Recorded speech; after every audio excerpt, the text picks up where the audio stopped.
Hi everyone, welcome back to my new blog.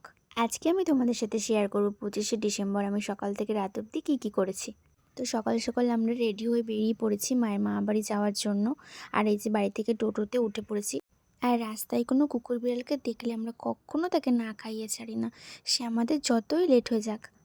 তারপর রাস্তায় যেতে যেতে এই বন্ধুর সাথে দেখা। আমার মা বলছিল যাত্রাপথে যদি সাপ দেখা যায় তাহলে নাকি যাত্রার শুভ হয়। তারপর চলে গেছিলাম এই মিষ্টির দোকানটাতে কিছু মিষ্টি কেনার জন্য। আত্মীয়দের বাড়ি যেতে গেলে তো মিষ্টি নিয়ে যেতে হয়। কিছুক্ষণের মধ্যে আমাদের ট্রেনটাও চলে এসছে, আর ট্রেনের মধ্যে সে কি ভিড়। তারপর স্টেশন নেমে দেখি মাসিমণিরা আমাদের জন্য দাঁড়িয়ে আছে। আর এই দেখো আমার সোনা পাপার কি হাসি আমাদেরকে দেখে। আর দেখো কাণ্ড, কাউকে লাগেজটা ধরতে দেবে না, একাই নিয়ে যাবে। স্টেশনের পাশেই বিখ্যাত দোকানটা কে কে চেনো? অনেকদিন পর আমরা সকলে এক জায়গায় হচ্ছি, তো খুব মজা হবে। মায়ের মামার বাড়িতে পৌঁছে আমরা সবাই মিলে একটু ঘুরতে গেছিলাম মাঠের দিকে। সত্যি বলতে গ্রামের পরিবেশ আমার খুব ভালো লাগে। আমাদের বাড়ির দিকটা হয়তো শহর না, কিন্তু এতটাও সুন্দর পরিবেশ নেই।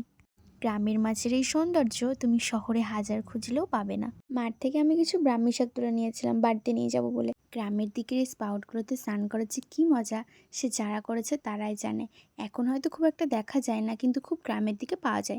দুপুরবেলাতে কত কিছু রান্না করেছে দেখো আমাদের জন্য।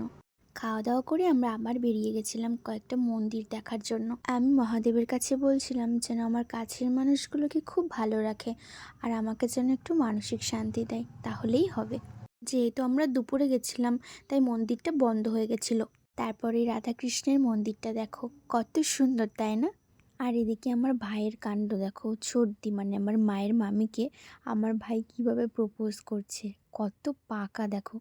যেহেতু 25শে ডিসেম্বর ছিল তাই আমরা সন্ধেবেলা একটু কেক কাটছিলাম। আর ওই দিন তো আমাদের সুপারস্টার দেবেরও বার্থডে, তাই তার উপলক্ষেও আমরা একটু কেক কেটে নিচ্ছিলাম। সন্ধেবেলা আমরা গরম গরম বেগুনি আর এই স্যান্ডউইচটা খেতে খেতে দেবের নতুন যে সিনেমাটা বেরিয়েছে না খাদান, ফ্যামিলির সবাই মিলে সেটাই দেখছিলাম।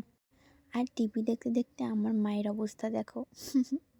তো আজকের ভিডিওটা এই পর্যন্ত। ভালো লাগলে লাইক, কমেন্ট আর একটা শেয়ার করে দিও।